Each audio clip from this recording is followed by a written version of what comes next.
to my channel, everyone, for a brand new video. And today is going to be a little bit different. I guess this is somewhat of a review, to put it. This would be a review. I guess my first manga review. That's what is, I guess, kind of confusing me.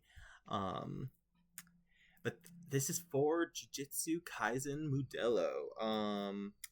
All day today. It is the 13th, Friday the 13th, and I spent pretty much about 4 hours, I would say about 4 hours, 3 to 4 hours, just reading all 25 chapters of the new Jujutsu Kaisen sequel series, Modulo. Um, and I just have some stuff, I guess, I want to talk about it. I made a whole little list of stuff that I want to pretty much bring up for this being a sequel series and a very short one at that. Just a very interesting use of continuing this like world that has been established for us. So to start it off, I want to talk about the aliens. Yeah, those watching this, you are probably thinking, what are you talking about? Aliens? Yeah. So Jujutsu Kaisen Modulo, pretty much to give what it's about, just a little brief summary. It is about a race of aliens called the Samarians. I think it's how you would pronounce them. A humanoid group of people that possess a third eye. That pretty much is how they get to use their cursed energy, their Jujutsu power, whatever. They come to Earth as refugees. About 70 years in the future after the defeat of Sakuna at the end of the main Jujutsu Kaisen story. They come to Earth pretty much trying to seek a new home, and we meet these characters, which I guess this kind of plays back to, this thing also plays into the aliens, is the twins, Maru and Cross. I'm not going to bother saying the rest of their name, because just it's easy enough to say, but it's just like, yeah. What an interesting, first of all, like, way to continue the Jujutsu Kaisen universe by bringing in aliens, and pretty much bringing this, instead of it just being a paranormal story about, the supernatural, like the spirits and that we know of from the original series. We go more into that paranormal realm, going in the sci-fi territory with aliens that also possess the powers that Jujutsu sorcerers have. But Mario and Cross, there are these two twins who pretty much are kind of like, not like leading the refugees, but they're definitely like up there with, like, people look up to them for what to do. And Maru is essentially our main new character that we get to be introduced with, along with our new other main characters, Yuka and Suguri, which are the grandchildren of Yuta and Maki from the original series. Which I will say, they don't, at least for what I've been seeing so far in the anime, they haven't really done too much like romance stuff to where it's all like, okay, yeah, that makes sense. A little bit in Jujutsu Kaisen 0, there's a little bit of setup there, but nothing really ever really fleshed out past that. And by Modulo, it's just like, yeah, they're together. They have the whole family. So that's kind of one of those interesting things that I'm 50-50 with, but doesn't really hinder the story all too much. Versus like someone like Deku from My Hero Academia, who doesn't really have a romance arc at all, and they're kind of trying to force it into this final chapter of that's coming out. The manga especially did it. What they're adapting for the extra. I think that's just what's called, extra, or just more.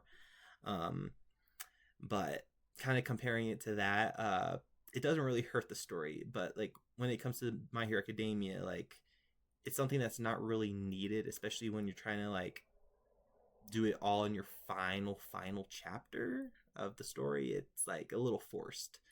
But I think it kind of works a little bit here in Jujutsu Kaisen way better, especially in the sequel here, where we unfortunately Yuta and Maki, by the time of the events of Modulo, they are passed away. Um, so it's another little thing there. But going back to, I guess, Maru and Cross, but identical twins, literally, but way different personalities. And I do like the pretty much the relationship we get to understand with them. We get a lot of like flashback story of them on their home planet, and pretty much how they were raised up to be as people under their set. Like I'm gonna say sensei, in this uh, scenario.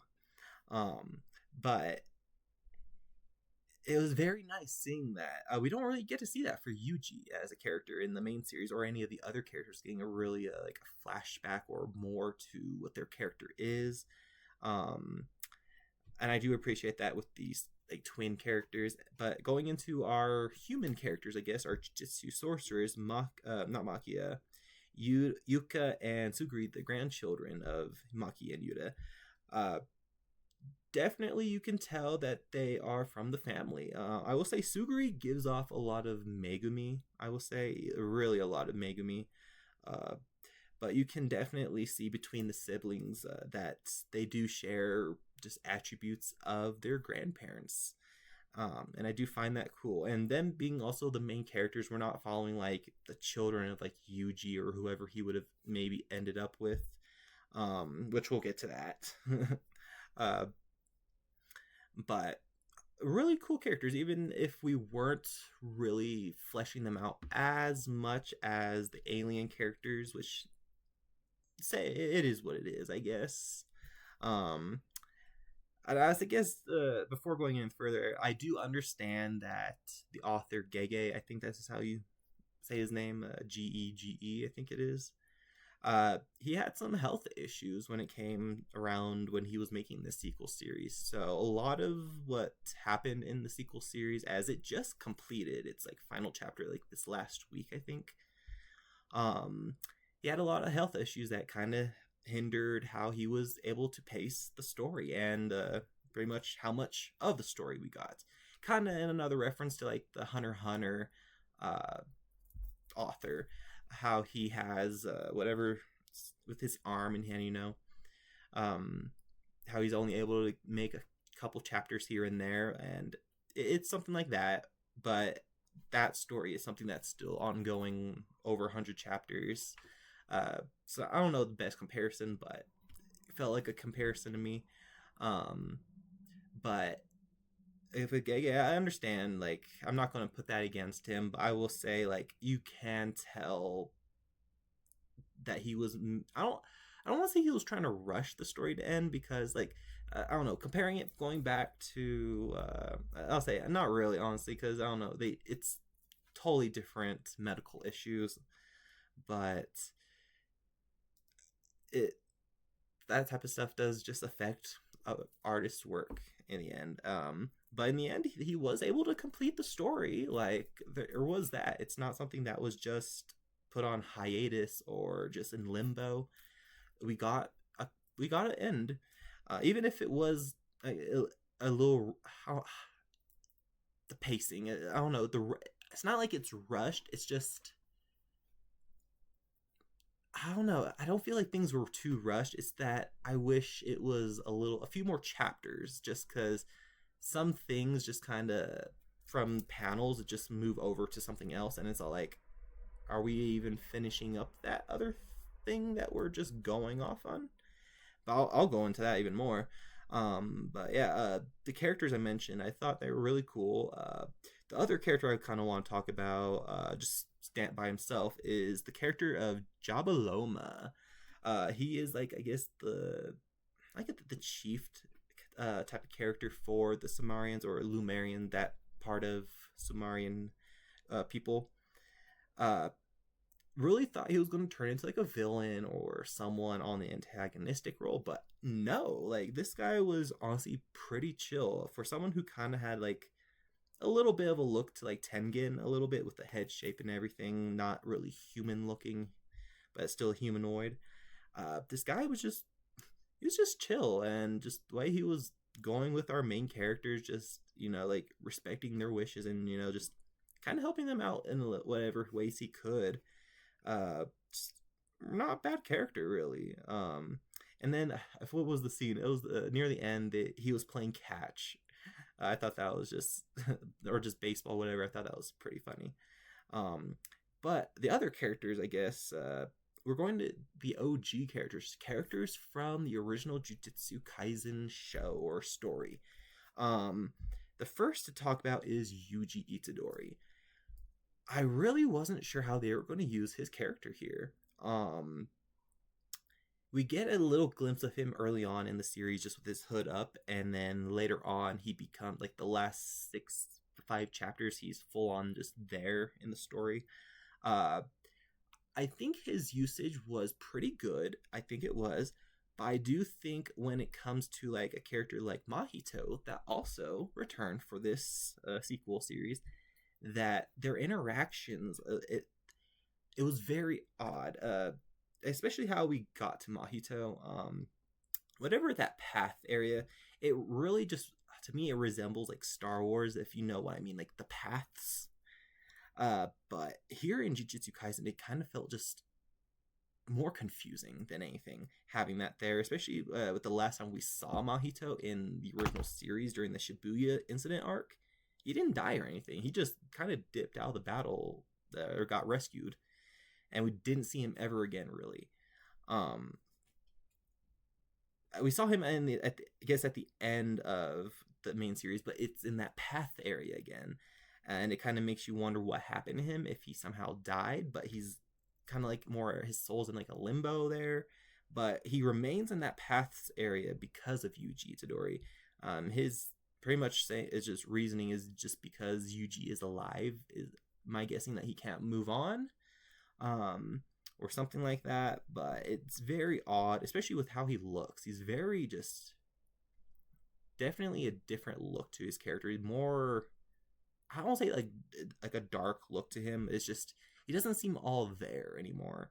And it is interesting. He gets like a full chapter near the end, and the way they use that chapter is like a little bit of a fight, I guess, with Yuji, but like not like the fight I wish they got for like a final like conflict with each other. But then also that the whole scene kind of was very interesting with how they were transitioning between panels. It was very a little on the confusing side with how they were transitioning to things. The other characters like Nobara, we get a little bit glimpse of her in her old age with the eye patch and everything. She is still honestly pretty chill, I would say. Not really much added onto her character here. It's just she's older. And then we do not get Megumi. Megumi is dead. Dead. Sadly. Yeah, we only get really a mention of him just not being around anymore, and that's really it with his character. We no other real mention of him. Characters like I guess to put it, surviving characters that exist who are still alive. We have Yui. I think that's how you say his name. Ui. Mei Mei's younger brother. What a age up to put it, not a glow up, because it's not a glow up at all. That kid turned in like, I don't know, versus how we see him like with the 3 kids within in the cloak and everything. He looks so big and just witch like, a bit like a hag. I don't know. And then when we see him again, like it looks like he has his sister's ponytail. There's a theory that he maybe is in his sister's body, but I don't think so, just with the last shot of him like laying on a bed with the kids or whatever. And he has his full on like a button up and everything. It looks definitely still masculine and everything. It's just, I guess, that cloak he was wearing was very interesting. But the way he kind of comes into that final fight, right before the final fight, and talks to the I'll say how we say his name, Dabura. I thought I wrote his name down here. I thought But yeah, Dabura, I'm pretty sure. Let me look. Let me see. Yeah, Dabura. Uh, I do like how Yui pretty much, I don't say like confronted him, but like came to him and just started just going on a little tangent. Definitely was like, okay, I see you. Um, wasn't like the coolest scene, but I thought it was pretty like, okay, you're coming up to this guy. What are you gonna do? Because even he thought Duraba thought he was gonna be like the fight, like fighting Yui in that moment. Like, are you the fighter I'm gonna be fighting? It's like, no, hell no. I just got some shit to say. Um, and then like I said, Maki and Yuta are already dead by the time of this. We do get us little glimpses of them, but it's only in flashbacks as them being elderly. Not really ever. There wasn't a single panel of them together though, elder as an old couple. It was either one or the other with one of the grandchildren, like mentoring them. But apart from that, not too much. And we seeing his little scars, all old upon his forehead.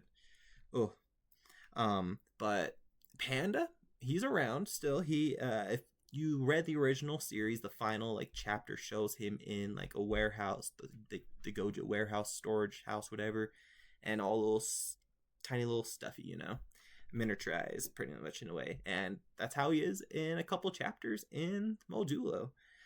So pretty nice having Panda around still. We do not get any mention of Toge, uh, Izumaki. The only, I don't know, like reference or like connection, if for his character or maybe family, is that Yuka and Suguri's I guess like sensei, kind of like their gojo in a way. Um, yeah, for like Izumaki and all that, like the only real mention, like I said, is it's kind of like like a gojo mentor to the two grandchildren, Yuka and Suguri, is that he's a cursed voice user also. And in Jujutsu Kaisen Zero, the prequel like series, um, they mention how Izumaki comes from a long line of that cursed voice users, and then my only like headcanon is maybe he's somehow related from that clan, some of that little connection to Izumaki, but that's like the only like connection to that, to like the voice, the cursed voice. So no Izumaki, unfortunately. So sad that after the Shibuya incident arc, he was pretty much very much not there in the story, as he is literally like my favorite character. Um, but it is what it is. It's sad. And then they do talk about freaking what's his face? Uh, yeah, Toto. They talk about him being alive in Modulo, but they never show him at all. They never show him. Just that pretty much no one likes him except for Yuji. That's really all we get of him. Um, which is kind of interesting. It would be nice to see how he looks old. Um, and then who else showed up? Who else showed up? We only get a little mention of Sakuna, but about that, nothing more than that, really. Other characters, I think that's really covers all like the like surviving characters. Pretty much anyone else I didn't mention is dead. Um, oh, the other, I guess, you want to say survive character, we have Rika. That is a character I kind of want to mention real quick. When it came to one of the fights, I guess spoilers right there. When it comes to Maru and Suguri fighting at the end of their fight near the end of the series, uh, Rika appears before Maru because he's like he's like asking for someone to help him and like come there. And Rika shows up for a second, and then weirdly, how this goes into the pacing and transition issue is how from that scene with Rika like appearing before them, it goes to Yuji and Maru already in like the spaceship, confronting their the freaking Sumerian like creature.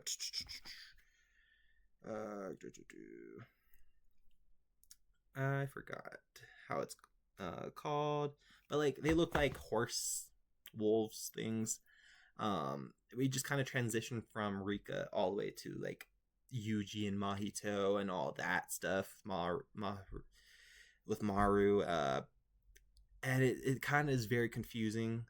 Also, because around that like same time, it's kind of concurrent is the fight with Yuka versus Dabura, which is pretty much the main final fight, which is pretty much turns into Dabura versus Maharaga. Which, if you remember who that is one of the shadow like curses, I guess, that Megumi was able to use in the original series. Um, and then it's, I guess, Sakuna. Maybe I think Sakuna did when he was possessing Megumi. But Maharaga shows back up to fight on the good side again and everything. But during that whole fight, I will say Yuka just disappears. She just disappears to where it made me wonder. I'm like, is she in Maharaga? Like, is that like a flesh suit? But definitely isn't. But she kind of just disappears out when the fight starts. And then the one thing that kind of irked me a little was how the fight ended. There's no conclusion to the fight. They're going all out, and then there comes to like Dabura comes into like a little realization, and like it just transitions to him in Africa or something, getting the black rope he needs to save his sister, and then him being already back on the home planet. And it's all like, what? Where was the rest of this fight? This final fight of this manga? Just there's no end. There's no real ending to it. It's just the manga panel just transitions, and it's somehow already over. And it's one of those like, okay.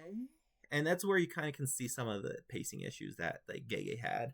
And it's whatever, I guess, but I do wish it had just that conclusion. Like, this is the big final fight, and you don't really give it a proper conclusion. That's a little irking. But I don't know. That's really, the pacing comes after like chapter 10. The pacing kind of goes a little off. They kind of really much start setting up that final fight right away. And I don't know if I liked that per se. How, I guess that's where I guess the rushing feels like it's coming from, but not exactly. It's just it's how things just progressed. And then the way the story ends, Modulo ends on pretty much like a cliffhanger. Like, I really had to see if it was like the last chapter. But it ends with Yuka talking with that JJK nutritionist lady that showed up earlier in the series, and they're just having a conversation about how about the nutritionist lady's love life, because earlier when they were having the little like dinner with between the the two planetary people, to put it, she and Dubura kind of locked eyes, had a little moment and everything. And then that kind of comes back for, I guess, the final panel. We have both Yuka and the nutritionist lady talking, and then all of a sudden it's like I guess the manga's trying to, I guess you got to infer what it happens, but it's like Duraba comes back from saving his sister and all that stuff, from his going back from coming from the home planet again. We don't see him, but it's like inferred because of their reactions, especially having the nutritionist lady there, and it just ends. The end. Like, I'm like, you couldn't give us like another chapter about all this stuff you're ending us off on? I don't know. I don't think I enjoy the ending. I don't think I did. The ending, it's really just a cliffhanger ending. Like, they might, I don't know, if with how Gege is, like with his health issues, like it's either he will make more Jujutsu Kaisen or something else, or he's kind of just done with it. He's made Jujutsu Kaisen 0, Jujutsu Kaisen now, Modulo. So pretty much 3 Jujutsu Kaisen stories right there. But I don't know, the way this one just all comes together. I do love Maru and just a really cool character. And then I thought it was just such a sad thing to have him and Suguri fight. I thought that was a bit like heartbreaking in a way. Um, but then how it ends with Suguri just collapsing on top of him in like a hug embrace of sorts, a little bit. Just one of those. Just uh, love him. You just gotta love him. Just, but the story, it was fun in the end. It was definitely a much lighter, like a lighter, light-hearted version, I guess, of what we saw from the main series. The action, everything's a bit more toned down. The villain isn't like Duraba, like he is like the final like fight and everything, and like antagonist, but like he's not like your traditional like villain. It's just he wants to do right for his people and for his best friend. So there's kind of like a parallel there with him, like how like Geto was with Gojo. Um, but overall, no, it was fun. This was fun, but I don't know. Uh, I do need to finish the actual Jujutsu Kaisen manga and then read Jujutsu Kaisen 0. I do have it, just haven't read it yet. Just rewatched the movie version though. But I thought this was an interesting read. It doesn't really require you to know too much of what happened in the previous series. As it is important stuff because of the future and how things happened. Just coming over that 70 years, how things have been affected. But overall, it's like I said, you really don't get really any mention of Gojo, Sakuna too much. Yuji for sure we get a whole bunch, so like, it is recommended you read the original like manga and all that, or just watch the show. But I don't know, this will be interesting if it gets adapted into like an anime after whatever they'll call the final season. We're currently on the calling game arc, and this is a very long arc, so it's definitely taking the rest of season 3. And then season 4 will probably be just the showdown with Sakuna, most likely. However long they can make that. But if they do decide to like adapt this like right away, kind of like how My Hero has started up on Vigilantes like a month after the season finale of the original show happened, maybe something like this will happen with this one. But if they do make it into an anime version, I do wish they can fix some of the problems, I guess, from the manga here with those pacing, maybe actually finishing up that final fight, showing more on the transition of how Yuji gets into the spaceship and all that other stuff with Maru after he was supposedly seeing Rika.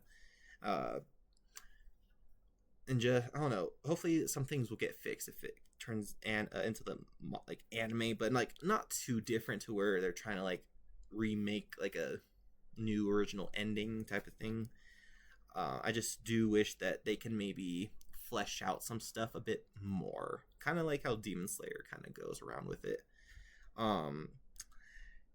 But overall, a pretty fun read. I really do think it was fun. Nice seeing a lot of these characters return from the original show. And then Yuji, I do find it, if you're on Twitter or X, whatever, you're probably seeing the Yuji with his slick hair back and everything. People comment, oh wow, he's looks so young, but wow, all these people are so old. I'm like, yeah, it mentions it in the manga. He's unable to age. Yuji can't age.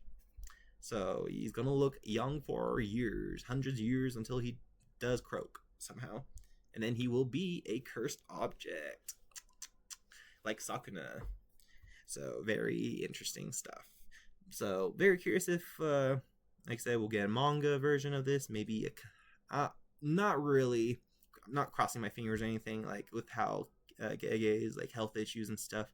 I'm not expecting him to make another Jujutsu Kaisen series after Modulo, because Modulo they try to kind of end the the cursed spirit stuff trying to make sure it's not going to continue anymore. So it's kind of really much the end here for Jujutsu Kaisen, I'm guessing, unless we get maybe like something more focused on, I don't know, like I said, not cross my fingers because it's just the health issues and everything going on with the author. But definitely curious what you guys think about this, so definitely let me know in the comments down below. You guys will most likely be seeing this here on the 14th, the next day after I'm done recording. It just kind of past midnight, so it already is kind of the 14th. It is the 14th, not kind of, but you'll see this more later when it gets posted. But very curious what you guys think if you've already checked out Modulo. Very curious on just a lot of people's thoughts on it. I was looking it up earlier, and it's mixed around. A lot of people saying kind of the same stuff I'm saying. Some people just find it amazing, no flaws at all in it. So it just depends on the person. So let me know in the comments down below your thoughts, and thank you for tuning into this manga review. I guess to put it, this manga book review. Yeah, thank you. Tune into my future stuff here on this channel, everyone, and I'll be seeing you.